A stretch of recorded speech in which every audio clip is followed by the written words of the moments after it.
حمد و صلات کے بعد نہایت ہی واجب الاحترام معزز و مکرم سامعین و حاضرین اکرام، اللہ رب العزت کا لاتعداد بار شکر ہے جس کی توفیق سے ہم سب نماز جمعہ کے لیے حاضر ہیں۔ اللہ پاک ہماری حاضری کو اپنی بارگاہ اقدس میں قبول فرمائے۔ اس حاضری کو اللہ پاک ہم سب کے لیے ذریعہ نجات کفارہ سیئات بنائے۔ عزیزان محترم، پچھلے 15-20 دن بخار کی وجہ سے علالت تباہ رہی۔ پچھلے جمعۃ المبارک کے موقع پر میں آپ کے سامنے عاجز حاضر ہوا۔ آپ نے دیکھا کہ میں 2.5 گھنٹے جولانی کے ساتھ خطاب کرنے والا 10 منٹ گفتگو نہ کر سکا۔ اللہ رب العزت یہ بندے کو احساس دلاتا ہے، اے بندے، یہ ہرگز نہ بھول کہ تیری یہ قوت گویائی بھی میری عطا کردہ ہے، تیری یہ شنوائی، تیری یہ بینائی، تیرے جسم کی یہ طاقت، یہ سب کچھ میرا عطا کردہ ہے، جب چاہوں میں سلب کر دوں۔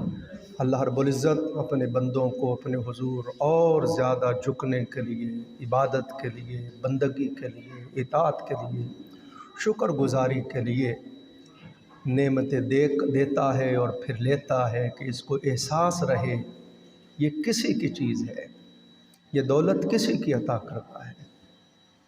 جب وہ چاہے اپنی اس دولت کو لے سکتا ہے، سلب کر سکتا ہے۔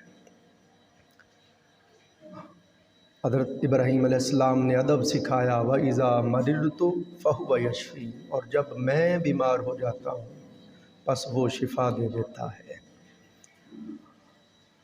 حضرت ابراہیم علیہ السلام نے تو بطور عجز کہا، ہمارا تو بالکل صحیح حال یہ ہے کہ ہم بیمار اپنی غفلتوں کے باعث، اپنی نالائکیوں کے باعث، اپنی کمیوں، کوتاہیوں اور کجیوں کے باعث ہوتے ہیں، اور وہ ہمیں شفا اپنی رحمت سے دے دیتا ہے۔ جب بندہ بیمار ہوتا ہے تو اللہ رب العزت، جب بندہ بیمار ہوتا ہے تو بیماری سے نہ صرف یہ کہ بندے کے اللہ تعالیٰ گناہ معاف کر دیتا ہے۔ حضور علیہ السلام نے فرمایا، جس طرح زنگ آلود لوہے کو آگ میں ڈالو، بھٹی میں ڈالو، تو آگ اس لوہے کے زنگ کو اتار دیتی ہے، ایسے ہی بیماری بندے کے سارے گناہوں کو اتار دیتی ہے۔ بندہ بیمار ہو جائے تو آقا علیہ السلام نے فرمایا، اللہ پاک اگر چاہے تو اسی بیماری میں بندے کا انتقال کر دے۔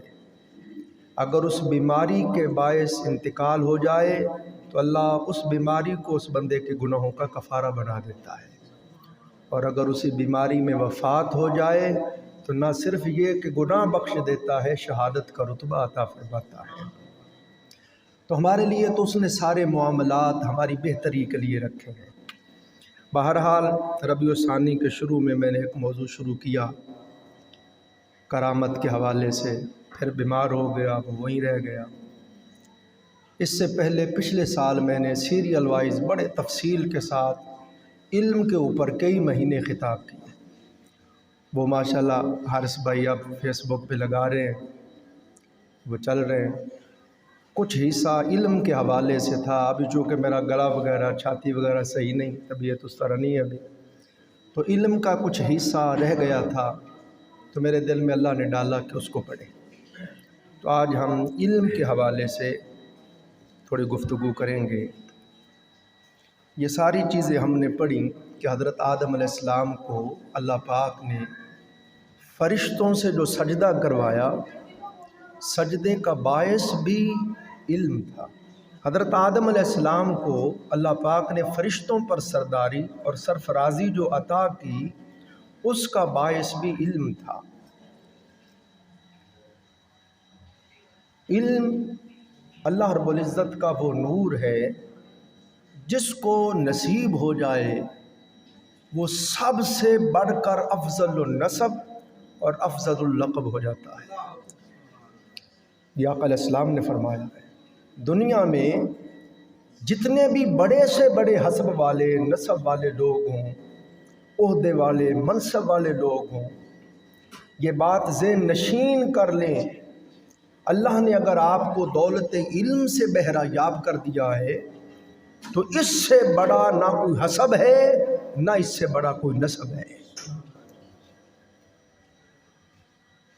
اور جتنے مرضی آپ کے پاس بڑے القاب ہوں، آپ کو اللہ نے صاحب علم بنا دیا ہے، نور علم سے اللہ نے اگر آپ کو بہرہ یاب کر دیا ہے تو آقا علیہ السلام نے فرمایا سارے القاب والوں کے لقب نیچے ہیں، افضل اللقب صاحب علم صاحب عرفان ہے۔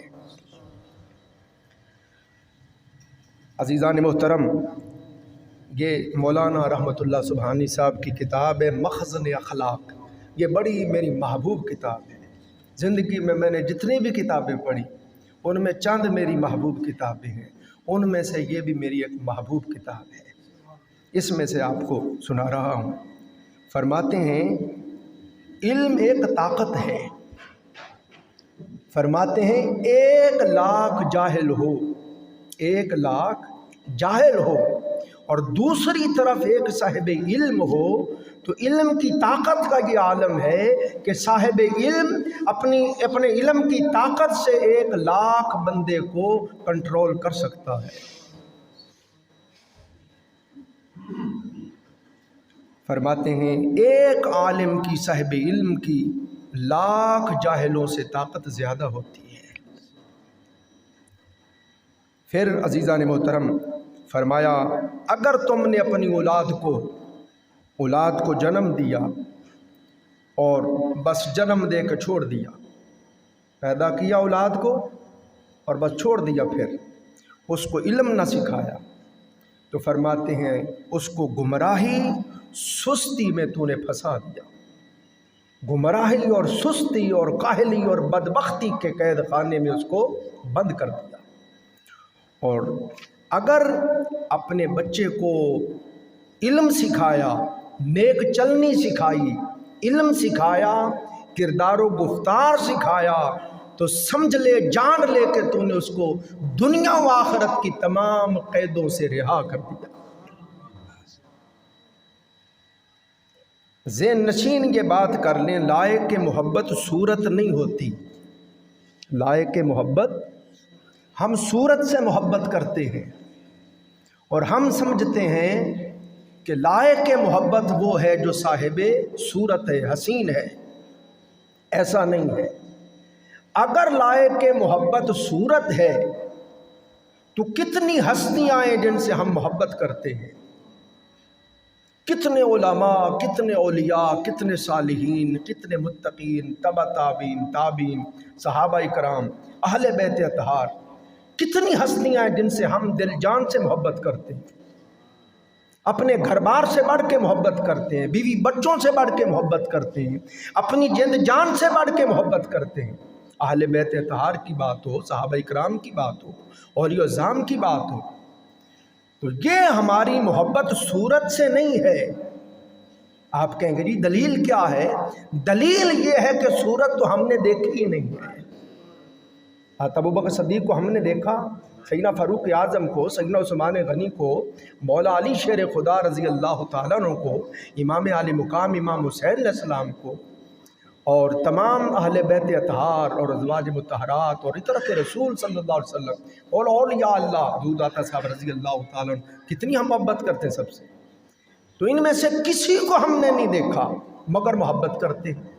تو یہ بات ذہن نشین کر لیں، قلب و باطن میں راسخ کر لیں، یہ محبت صورت سے نہیں ہے، یہ محبت سیرت سے ہے، یہ ان کے کردار و گفتار سے ہے۔ پھر آپ کہیں جی بھلے ہم نے نہیں دیکھا سنا، بڑے حسین تھے، تو میں آپ سے کہتا ہوں حضرت بلال حبشی رضی اللہ سے محبت نہیں کرتے ہو؟ ان کا نام آ جائے تو قلب و باطن کے اوپر وجد طاری ہو جاتا ہے، ہاں جی، حال و مستی کی کیفیت وارد ہو جاتی ہے۔ سیدنا بلال حبشی رضی اللہ تعالیٰ عنہ، آپ آپ کا نام لیا جائے تو دل روح جان مچلنے لگ جاتی ہے۔ تو ان سے یہ جو محبت ہے خدا کی قسم صورت کی وجہ سے نہیں، سیرت کی وجہ سے ہے۔ کہ صورت کی بات کرو تو ان کا تو رنگ ہی کالا سیاہ تھا، موٹے موٹے ہونٹ تھے، ٹیڑھی انگلیاں تھیں، توتلی زبان تھی، ہاں جی، اشہادو کو اسہادو پڑھتے تھے، تو پھر بھی ہم محبت کرتے ہیں۔ تو پتہ چلا محبت صورت سے نہیں، محبت سیرت سے ہے۔ آپ اگر صاحب علم ہو گئے، اللہ نے آپ کو نور علم سے بہرہ یاب کر دیا، اور پھر آپ نے اس علم کے اوپر عمل کر لیا، پھر عمل میں اخلاص لے آئے، اپنے کردار و گفتار کو اپنے علم کی روشنی میں سنوار لیا، تو دوستو یہ وہ دولت ہے کہ خدا کی قسم زندگی میں تو بندہ زندہ رہتا ہی ہے، سب سرداروں پر سرداری کرتا ہی ہے، وہ دنیا سے چلا بھی جائے یہ کردار اور گفتار اس کو مرنے نہیں دیتا ہے۔ قیامت تک کے لیے دنیا اس سے اکتساب فیض کرتی رہتی ہے، اس کی کتابوں سے، اس کی تعلیمات سے، اس کی سیرت سے لوگ فیض لیتے رہتے ہیں۔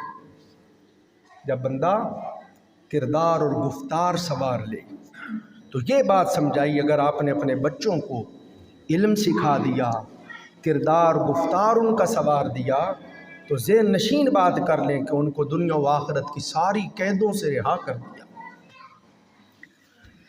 پھر سنیں، مجھے پڑھ کے خدا کی قسم بڑا لطف آیا ماشاءاللہ۔ ہر ایک خیرات کردہ چیز کا اثر اس کی موجودگی تک رہتا ہے۔ آپ کوئی بھی چیز خیرات کرتے ہیں، کسی کو کپڑے لے دیتے ہیں، تو اس کا فیض تب تک کہ جب وہ پہن رہا ہے، اس سے فائدہ اٹھا رہا ہے۔ آپ نے کسی کو کھانا کھلا دیا، جب تک اس کی طاقت اس کے جسم میں رہے گی وہ اس سے فیض لے رہا ہے۔ جب اس کھانے کی طاقت ختم ہوگی پھر نئے سرے سے کھانا چاہیے۔ تو کہتے ہیں کوئی بھی آپ خیرات کریں، ہر خیرات کا فیض تب تک رہتا ہے جب تک وہ ہے، مگر علم وہ خیرات ہے کہ اس کا فیض ابدالہ آباد تک رہتا ہے۔ آپ نے علم پڑھا دیا، آپ نے علم پڑھا دیا، اب آپ دیکھیں نا، ہم نے اپنے اساتذہ سے پڑھا، انہوں نے اپنے اساتذہ سے پڑھا، انہوں نے اپنے اساتذہ سے پڑھا، پھر انہوں نے آگے تبع تابعین سے، تابعین سے، صحابہ اکرام سے، انہوں نے تاجدار کائنات صلی اللہ علیہ وسلم سے، تو 1500 سال بیت گئے۔ آقا علیہ السلام نے یہ علم کا چراغ فروزاں کیا تھا، چراغ سے چراغ جلتے جلتے جلتے 1500 سال بیت گئے۔ اب جن کے پاس یہ نور علم ہے وہ کائنات کو اس سے بہرہ یاب کر رہے ہیں، روشن کر رہے ہیں، اور یہ ایسا سلسلہ ہے کہ خدا کی قسم قیامت تک جاری رہے گا۔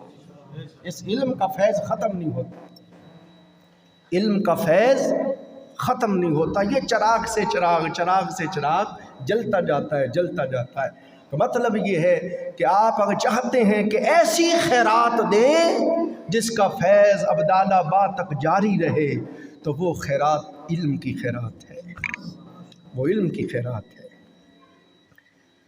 پھر فرماتے ہیں ہر ایک سودے میں نفع یا نقصان کا ہونا قسمت پر منحصر ہے۔ توجہ کرنا، دیکھیں ہر قول سونے کے پانی سے لکھنے کے قابل ہے۔ کوئی بھی آپ سودا کرتے ہیں دنیا میں، اس میں نفع بھی ہوتا ہے تو نقصان بھی ہو جاتا ہے، اور نفع اور نقصان بندے کے مقدر پر، قسمت پر منحصر ہے۔ مگر فرماتے ہیں علم وہ پھل ہے، علم وہ سودا ہے جو بدبختی کی دسترس سے ہی باہر ہے۔ ہائے ہائے، بدبختی کی دسترس سے ہی باہر ہے، یعنی جس نے علم حاصل کیا، ہر سوداگر کو سودے میں گھاٹا پڑ سکتا ہے، مگر جس نے نور علم حاصل کر لیا اس کو کبھی بھی گھاٹا نہیں پڑ سکتا، اس کے لیے نفع ہی نفع ہے۔ میں نے ایک کتاب میں بڑی کمال بات پڑھی، میرے قلب و باطن میں اتر گئی۔ اب دیکھیں نا، اس سے بڑا کیا نفع ہوگا؟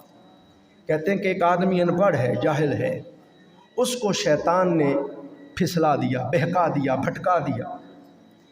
فرماتے ہیں جاہل آدمی اگر راہ حق سے بھٹک جائے تو 100% واپس آنے کی امید نہیں ہے،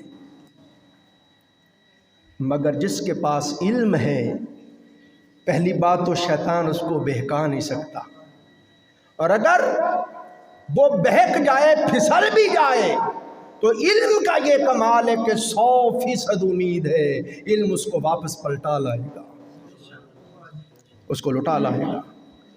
اس کا علم اس کو آواز دیتا رہتا ہے، اے بندے تو نے قرآن میں یہ پڑھا ہے، شرابیوں کا یہ سزا ہے، زانیوں کی یہ سزا ہے، سود خوروں کی یہ سزا ہے۔ علم اس کو آواز دیتا رہتا ہے، آواز دیتا رہتا ہے، اندر سے خوف خدا کے لیے برانگیختہ کرتا رہتا ہے، حتیٰ کہ علم اس وقت تک رکتا نہیں جب تک پھر اس کو اللہ کی بارگاہ میں گرا نہ دے۔ اور اگلی بات کمال کہی علماء نے، اور پھر علم آواز دیتا رہتا ہے، اگر بندہ پلٹ آئے تو علم خوش ہوتا ہے، علم اور اس کے سینے کو نور سے منور کرتا ہے، اور اگر علم آوازیں دیتا رہے بندہ نہ پلٹے، علم خود چھوڑ کے چلا جاتا ہے، کیونکہ حضور علیہ السلام نے فرمایا یہ نور خدا ہے، یہ گناہگاروں کے پاس نہیں رہتا ہے۔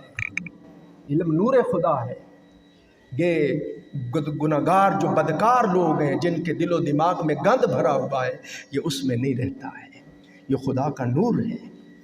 امام شافعی رحمۃ اللہ علیہ کے ایک شاگرد نے کہا حضور بہت پڑھتا ہوں مگر بھول جاتا ہوں، یاد نہیں ہوتا، یاد کرتا ہوں بھول جاتا ہوں۔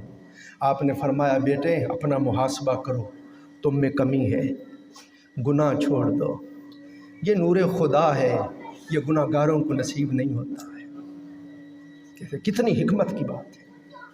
ایک شخص نے کہا یا رسول اللہ صلی اللہ علیہ وسلم لجپال آقا میں چاہتا ہوں میں عالم بن جاؤں، اللہ پاک مجھے نور علم سے بہرایاب کرے، دولت علم سے اللہ سرفراز کر دے۔ آقا علیہ السلام نے یہ نہیں کہا کہ تو بھی کسی مکتب میں داخل ہو، کسی مدرسے میں داخل ہو، سکول میں، توجہ کرنا۔ آقا علیہ السلام نے فرمایا اگر تو چاہتا ہے کہ میں سب سے بڑا عالم بن جاؤں تو فرمایا تقوی اختیار کر، تقوی اختیار کر، اللہ تجھے سب سے بڑا عالم بنا دے۔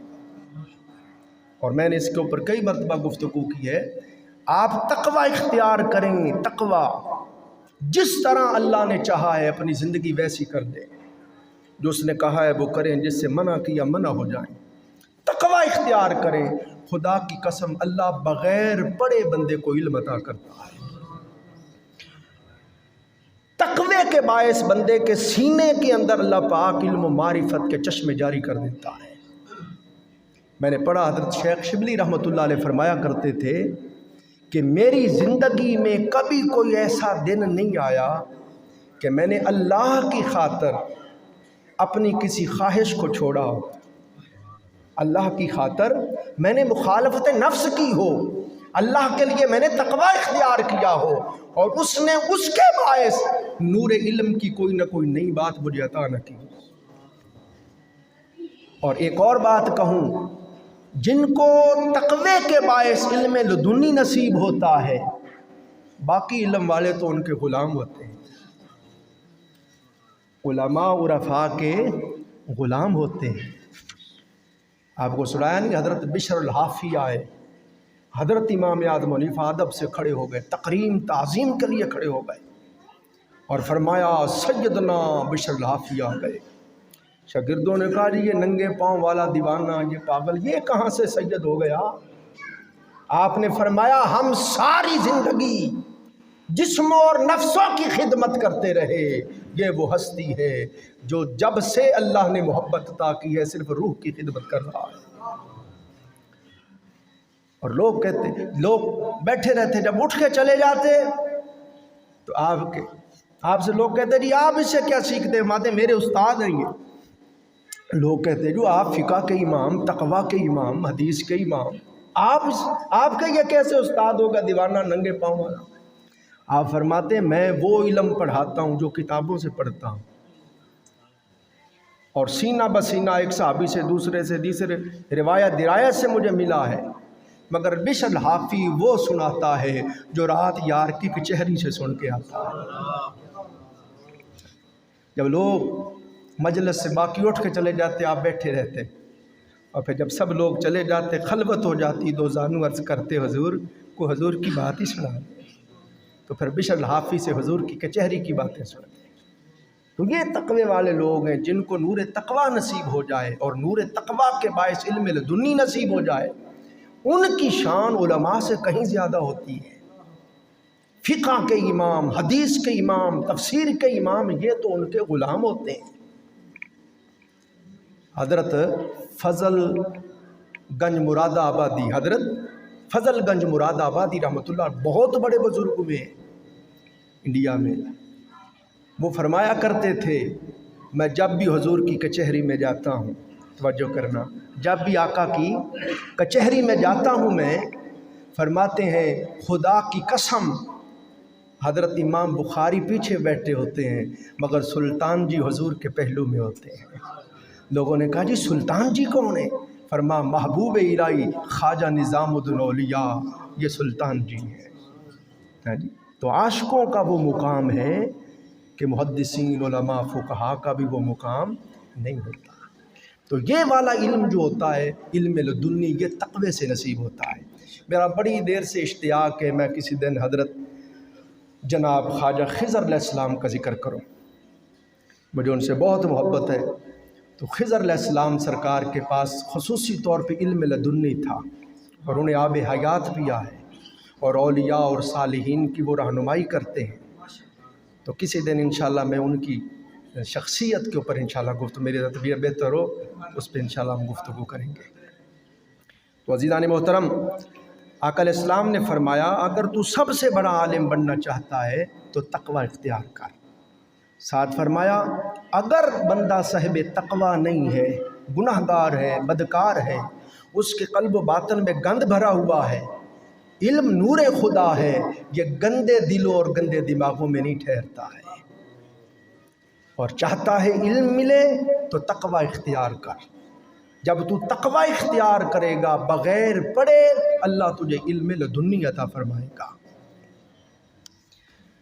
پھر سنیے، فرمایا علم کا ورثہ ہر ملک اور ہر شہر میں ہے۔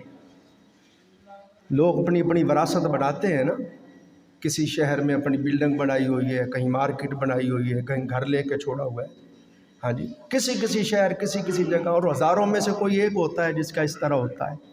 مگر فرماتے ہیں علم وہ ورثہ ہے، اللہ آپ کو نور علم سے بہرہ یاب کر دے، آپ جس شہر میں بھی جائیں وہیں آپ کا ورثہ ہے، وہیں کے وہ لوگ آپ کے غلام ہیں، آپ کے خدمت گزار ہیں، آپ کے ہاتھ چومیں گے، آپ کے ادب کریں گے، تعظیم تکریم کریں گے، کیوں؟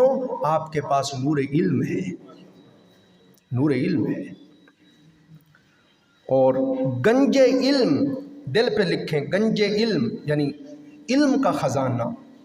گنج علم اور گنج زر میں یہی تو فرق ہے۔ علم کے خزانے اور دولت، درہم و دینار کے خزانے میں یہی تو فرق ہے کہ یہ جو علم کا خزانہ ہے یہ لازوال ہے، اس کو زوال ہے ہی نہیں۔ فرمایا یہ علم کی دولت لازوال دولت ہے۔ مصیبت اور پیری میں جب بندہ بوڑھا ہو جائے، مصیبت آ جائے، بلا آ جائے، اس وقت یہ بندے کے لیے غم گسار ہے، تفریح تباہ کا موجب ہے، لیکن گنج زر کو ہر وقت خطرہ رہتا ہے۔ جو مال کا خزانہ ہے، دولت کا خزانہ ہے، درم و دینار کا خزانہ ہے، کہتے ہیں اس کو ہر وقت خطرہ رہتا ہے کہ لٹ نہ جائے، چھن نہ جائے، گھاٹا نہ پڑ جائے، زوال نہ آ جائے۔ اور اس سے بھی بڑی اس کی مصیبت یہ ہے کہ اواخر ایام جب موت کا وقت آتا ہے تو اس کی جدائی، اس کا غم بندے کو کھا جاتا ہے۔ ہائے میرا مال زندگی بھر محنتوں سے کمایا ہوا لوگ لے جائیں گے، اس پہ عیش کریں گے۔ آقا علیہ السلام نے یہی فرمایا کہ اے بندے تو کسی اور کے لیے چوکی دارہ کر رہا ہے، بنائے جا رہا ہے، سنوارے جا رہا ہے، جمع کرے جا رہا ہے، کسی اور کے لیے تو نوکری کر رہا ہے، چوکی دارہ کر رہا ہے، آگے حساب تو دے گا، عیش وہ کرے گا۔ ایک شخص نے کہا آقا میرا مرنے کو جی نہیں کرتا، توجہ کرنا، میرا دل آقا مرنے کو نہیں کرتا۔ آقا علیہ السلام نے فرمایا میرے محبوب سے، میرے آقا سے بڑھ کر دانا اور حکیم کون ہو سکتا ہے؟ آقا علیہ السلام نے فرمایا تو جانتا ہے کون سی شے تجھے مرنے نہیں دیتی؟ کون سی شے تجھے نہیں مرنے دیتی؟ یا آقا نہیں، آپ نے فرمایا تیرا مال نہیں مرنے دیتا، تیرے مال مویشی، تیرے جائیدادیں، تیرے پلاٹ، تیری بلڈنگیں، تیری دولت، تیرا مال۔ تو کہتا ہے میرا مال وہ لے جائے گا، کوئی لے جائے گا۔ میں تیرا دل تیرے مال میں پھنسا ہوا ہے، جمع ہوا ہے، یہ مال ہے جو تجھے مرنے نہیں دیتا۔ فرمایا اگر تو چاہتا ہے کہ تیرا اس دنیا سے دل اچاٹ ہو جائے اور تو بارگاہ رب لم یزل میں جانا چاہے تو فرمایا اپنے اس مال کو آگے اللہ کی راہ میں خیرات کر دے، آگے بھیج دے، چونکہ تیرا دل اس میں پھنسا ہوا ہے، جب یہ آگے چلا جائے گا تیرا دل خود آگے جانے کو کرے گا، کیونکہ جہاں مال ہو بندے کا دل وہاں پھنسا رہتا ہے۔ آپ یہاں ہیں، آپ نے اسلام آباد میں اپنا گھر بنایا ہوا ہے، آپ کا دھیان ادھر رہے گا، توجہ ادھر رہے گی۔ آقا علیہ السلام نے فرمایا اس مال میں تیرا دل پھنسا ہوا ہے، اس کو مولا کی بارگاہ میں چلتا کر، تیرا دل خود بخود کہے گا چل تو بھی مولا کے پاس چل۔ جو شے تجھے مرنے نہیں دیتی وہ یہ مال کی محبت ہے، یہ دنیا کی فراوانی ہے۔ پھر سنیے آقا علیہ السلام نے کمال بات فرمائی۔ سرور دو جہاں صلی اللہ علیہ وسلم نے فرمایا حکمت کی کوئی بات جس سے خلق خدا کو نفع ملے، جس سے مخلوق خدا کو ہدایت ملے، رہنمائی ملے، فائدہ ہو، کوئی حکمت کی بات تو نے کہیں سے سنی اور پھر سن کر جا کر منوان اسی طرح اپنے دوستوں کو سنا دی، اپنے گھر والوں کو سنا دی، جس کو ملا اس کو پہنچا دی۔ آقا علیہ السلام نے فرمایا تیرا یہ عمل 1 سال کی عبادت سے افضل ہے۔ آج کل تو یہ مشکل ہی نہیں ہے، آپ کہیں جی نہیں میں تو منوان بیان نہیں کر سکتا، مجھ سے غلطی نہ ہو جائے۔ آپ کے پاس موبائل ہے، دیکھیں فیس بک پہ یہ سب کچھ آتا ہے، آپ آگے آگے شیئر کر دیا کریں، ہاں جی، دوسرے کی طرف شیئر کر دیا، تیسرے۔ تو فرمایا ایسے ہی ہے جیسے تو نے 1 سال پورا اللہ کی عبادت کرتے کرتے بتا دیا۔ کوئی علم کی بات، آپ دیکھیں کتنی باتیں آپ کو سنائی ہیں میں نے، اس کو آپ آگے آگے سنائیں، اپنے ملازموں کو سنائیں، دوستوں کو سنائیں، بیٹوں کو سنائیں، گھر والوں کو سنائیں۔ تو صرف اس بات کو پہنچانے سے آقا علیہ السلام نے فرمایا تجھے 1 سال کی عبادت کا ثواب ملے۔ یہ علم کا کمال ہے۔ پھر آقا علیہ السلام نے ارشاد فرمایا کہ 1000 عابد ہوں اور جاہل ہوں، نرے عابد ہوں، عبادت کریں، ہمہ وقت عبادت میں رہیں، کسی وقت بھی عبادت سے غافل نہ ہو، مگر علم نہ ہو، جاہل ہو، نرے عابد، 1000 جاہل عابد، شیطان کہتا ہے ان کو گمراہ کرنا میرے لیے کام ہی کو نہیں، بائیں ہاتھ کا کھیل ہے۔ مگر رسول اللہ علیہ السلام نے علم کی یہ فضیلت بیان کی، فرمایا اگر اللہ نے تجھے علم عطا کر دیا، فرمایا قرآن و سنت کی اللہ نے تجھے سمجھ عطا کر دی، فہم عطا کر دیا، تو فرمایا یہ ایسا کمال ہے کہ شیطان خود کہتا ہے 1000 جاہل عابد کو گمراہ کرنا میرے بائیں ہاتھ کا کھیل ہے، مگر فقیہ عالم کو گمراہ کرنا میرے لیے بہت مشکل ہے۔ یہ علم کا کمال بیان کیا۔ اور پھر آقا علیہ السلام نے ارشاد فرمایا عالم کو سنیں، عالم کو عابد پر ایسے فضیلت ہے جیسے 14ویں رات کے چاند کو ستاروں پر فوقیت حاصل ہے۔ یہ صرف علم کی فضیلت بیان کرنا، پھر آپ اس کے اوپر عمل کریں، پھر عمل میں اخلاص لے آئیں، تو پھر آپ سوچے بندے کے مقام کا کیا عالم ہوگا۔ حضور شیخ سیدنا عبد القادر جیلانی رحمۃ اللہ علیہ فرماتے ہیں پہلے جہل ہوتا ہے، جہالت ہوتی ہے، پھر بندہ علم حاصل کرتا ہے، علم کے بعد پھر اس کے اوپر عمل کرے، پھر عمل کے اندر اخلاص لے آئے۔ حضرت شیخ عبد القادر جیلانی فرماتے ہیں اسی کو ولی اللہ کہتے ہیں، اسی کو ولی اللہ کہتے ہیں۔ تو آقا علیہ السلام نے ارشاد فرمایا سرکار نے فرمایا کہ کیونکہ عالم کا رتبہ عابدوں پر فرمایا کیوں زیادہ ہے، اور فرمایا عالم کی فضیلت عابدوں پر اس طرح جس طرح 14ویں رات کے چاند کو ستاروں پر فضیلت ہے۔ فرمایا یہ فضیلت کیوں ہے؟ آقا علیہ السلام نے فرمایا اس لیے کہ عالم وارث انبیاء ہے، اور انبیاء کی وراثت علم ہوتا ہے۔ انبیاء دولت و ثروت نہیں چھوڑتے.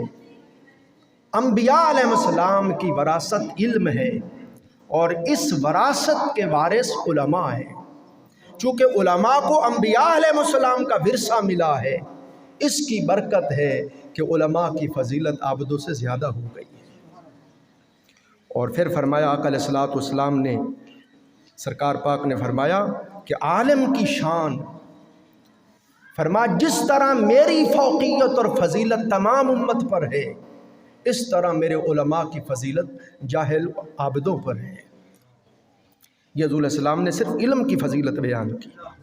اور پھر آقا علیہ الصلوۃ والسلام نے ارشاد فرمایا نوم العالم افضل من عبادت الجاہل. کمال بات فرمایا آقا علیہ السلام نے فقیہ عالم ہو، ایسا عالم ہو جو قرآن اور حدیث سے اپنے مسائل کا استنباط اور استخراج کر لے، اللہ نے اس کو فقہ کی طاقت دی ہو.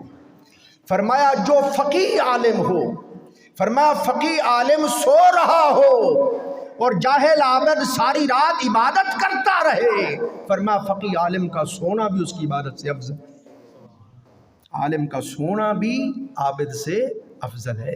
کہ وہ آرام کرے گا، فریش ہو کے اٹھے گا، پھر دھیان مارے گا، ایسے نظر مار کے پورے قرآن سے گزر جائے گا اور کتنے موتی نکال کے لے آئے گا. تو فرمایا عالم کا سونا بھی جاہل کی عبادت سے افضل ہے. یہ ساری فضیلت آپ کو علم کی سنا رہا. وقت ختم ہو گیا. آج میں آپ کی خدمت میں یہی نہایت ادب سے عرض کرتا ہوں، سارے دوست کوشش کریں. میرے شیخ ہیں عبدالسلام صاحب، میں نے ان کو دیکھا، میرا بڑا دل خوش ہوا. میں ان کی زیارت کے لیے گیا تو ان کا معمول تھا 9، 9:30، 10 بجے جب اپنے معمولات سے فارغ ہو جاتے، مراقبہ کر لیا، سلسلے کے سارے اسباق پڑھ لیے، ہاں جی، مثلا 1100 مرتبہ درود پاک پڑھ لیا، 5 تسبیح آیت کریمہ پڑھ لیا، مراقبے میں 5000 مرتبہ اسم ذات اللہ پڑھ دیا. اسباق سے جب فارغ ہو جاتے، مراقبے سے فارغ ہو جاتے، ہر روز ان کا معمول ہے. میں زیارت کے لیے گیا، میں نے دیکھا کہ انہوں نے پھر قاری صاحب کو بلایا، مجلس لگی، جتنے لوگ وہاں تھے وہ بھی حاضر ہو گئے، جو مریدین آئے تھے وہ بھی آ گئے، ہم بھی 5-7 دوست گئے ہوئے تھے، ہم بھی بیٹھ گئے. سب سے پہلے انہوں نے فرمایا قرآن پاک کی آیت پڑھو. قرآن پاک کی آیت پڑھی گئی، میں اب اس کا ترجمہ کرو، ترجمہ، پھر اس کی تفسیر کروائی. اس کی تفسیر میں مثلا علامہ ابن کثیر رحمۃ اللہ علیہ کی تفسیر ابن کثیر رحمۃ اللہ علیہ کی ہوئی، تفسیر ابن کثیر، اس میں سے تفسیر اس کی کر دی. اس کے بعد پھر فرمایا بخاری شریف لاؤ، تو بخاری شریف کی ایک حدیث پڑھی، اس کا ترجمہ پڑھا، اس کی شرح پڑھی. پھر اس کے بعد امام غزالی رحمۃ اللہ علیہ کی احیاء علوم الدین منگوائی، وہ پاس تھی، دوسری کے تیسری جلد تھی. اس میں سے ایک صفحہ امام غزالی کی احیاء علوم الدین کا پڑھا. پھر ایک تصوف کی کتاب تھی، اس میں سے ایک سبق پڑھا. تو میرا اتنا دل، آپ نے فرمایا کہ ہمارا ہر روز کا معمول ہے، ہم ایسے کرتے ہیں. تو آپ محبت کرتے ہیں، پیار کرتے ہیں، تشریف لاتے ہیں. میں بیمار رہا، میرے شاگرد، میرے دوست خدا کی قسم چھاں کرتے ہیں. اتنی محبت، اتنی عقیدت، اتنا ادب، اتنا پیار کیا کہ میرے پاس الفاظ نہیں. تو آپ پیار کرتے ہیں، محبت کرتے ہیں، جو بھی پیار کرتے ہیں، میں آپ کی خدمت میں نہایت ادب سے عرض کرتا ہوں، اپنا معمول بنائیں. ہر روز نماز فجر پڑھیں، نماز فجر سے پہلے وقت ملے، نماز فجر کے بعد وقت ملے، یا دن کو کسی بھی نماز کے بعد، عشاء کے بعد معمول بنائیں. بہتر ہے صبح وقت فجر کے وقت بنائیں، فجر کی نماز سے پہلے، نماز کے بعد، تہجد کے وقت، اس کو معمول بنائیں. اسی طرح قرآن پاک کی ایک آیت پڑھی. میرے پاس 12 قرآن پاک کی تفاسیر ہیں. پیر کرم شاہ صاحب الازہری رحمۃ اللہ علیہ کی تفسیر ضیاء القرآن، وہ مبنی بر تصوف ہے.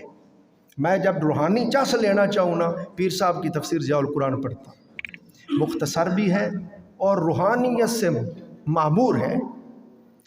آپ کو میں کہتا ہوں، آپ پیر صاحب کی تفسیر ضیاء القرآن لے لیں، ایک آیت پڑھیں اور اس کا ترجمہ پڑھیں اور نیچے اس کی تفسیر پڑھ لیں. اس کے بعد بخاری شریف لے لیں. آج کل تو مشکل نہیں، ہر بندے کے پاس موبائل ہے، آپ اس میں سے لے سکتے ہیں، یوٹیوب سے آپ براہ راست کھول لیں. ایک حدیث پڑھیں، اس کے بعد اس کا ترجمہ پڑھیں، اس کے بعد اس کی شرح پڑھ لیں. استاد علامہ غلام سعیدی رحمۃ اللہ علیہ اس دور کے عظیم فقیہ، محدث، مفسر، 12 جلدوں میں ان کی قرآن پاک کی تفسیر ہے، طبیعہ القرآن. میں سب سے زیادہ اس کو پڑھتا ہوں. پھر 7-8 جلدوں میں ان کی شرح صحیح مسلم ہے، 16 جلدوں میں بخاری شریف کی شرح ہے۔ تو میں آپ کو بتا رہا ہوں، آپ وہاں سے بخاری شریف لے لیں، ایک حدیث پڑھیں، اس کا ترجمہ پڑھیں، نیچے اس کی شرح پڑھیں، 2 کام ہو گئے۔ تیسرے نمبر پر آپ اپنا معمول بنائیں، کم از کم ایک تسبیح کلمہ شریف کا ورد کیا کریں، لا الہ الا اللہ، لا الہ الا اللہ، لا الہ الا اللہ کی ضرب دل پہ ماریں، ایک تسبیح۔ جب پوری تسبیح مکمل ہو جائے 3 مرتبہ پورا کلمہ پاک پڑھ دیں، لا الہ الا اللہ محمد الرسول اللہ صلی اللہ علیہ وآلہ وسلم، لا الہ الا اللہ محمد الرسول اللہ صلی اللہ علیہ وسلم، اس طرح۔ اور اس کے بعد پھر آپ ایک تسبیح استغفار پڑھیں، استغفر اللہ ربی من کل ذنب واتوب الیہ، اور پھر اس کے بعد ایک تسبیح درود پاک پڑھ لیا کریں، جو بھی درود پاک آپ کو آسانی سے یاد ہے، چھوٹے سے چھوٹا جو درود پاک۔ آپ کہیں گے جی آپ نے درود پاک کو بعد میں کہا ہے، استغفار کو پہلے کہا ہے، تو میں نے کتابوں میں پڑھا ہے، اولیاء نے عرفاء نے بیان کیا ہے، کسی نے کہا جی میں درود پاک پڑھوں، استغفار پڑھوں، انہوں نے فرمایا بیٹے تمہارا کپڑا میلا ہو جائے تو اس کو کیسے صاف کرتے ہو؟ اس نے کہا جی صابن سے، پانی سے، سرف وغیرہ سے دھوتے ہیں، اور پھر جب دھل جائے خشک کرتے ہیں، پھر استری کرتے ہیں، تو پھر پہن کے خوشبو لگاتے ہیں۔ انہوں نے کہا بیٹے یہ جو تو نے کہا نا پانی سے سرف سے دھوتے ہیں، ہاں جی، اور استری کرتے ہیں، یہ سارا کام استغفار کرتا ہے، استغفار کرتا ہے۔ اب تیرا سارا ظاہر باطن تو نے استغفار پڑھا، پاک ہو گیا، اب تو چاہتا ہے ظاہر باطن خوشبوؤں سے معطر ہو جائے، ماں ذات مصطفیٰ پہ درود پڑھ، اللہ تیرے ظاہر باطن خوشبوؤں سے معطر کر دے گا۔ تو یہ اپنا معمول بنائیں، کوئی زیادہ وقت بھی نہیں لگے گا، مگر معمول بنائیں، آندھی آئے، طوفان آئے، بارش آئے، دکھ ہو، سکھ ہو، کسی حالت میں بھی اس کو چھوڑیں نہ، اور جہاں تک ہو سکے دوسروں کی مدد کریں، جتنا ہو سکے خیرات کریں، بس یہ 3-4 چیزیں اپنا لیں، انشاءاللہ دنیا آخرت میں آپ یاد کریں گے۔ اللہ تعالیٰ مجھے بھی آپ کو بھی اس کے اوپر عمل کرنے کی توفیق عطا فرمائے۔ وآخر دعوانا الحمدللہ رب العالمین۔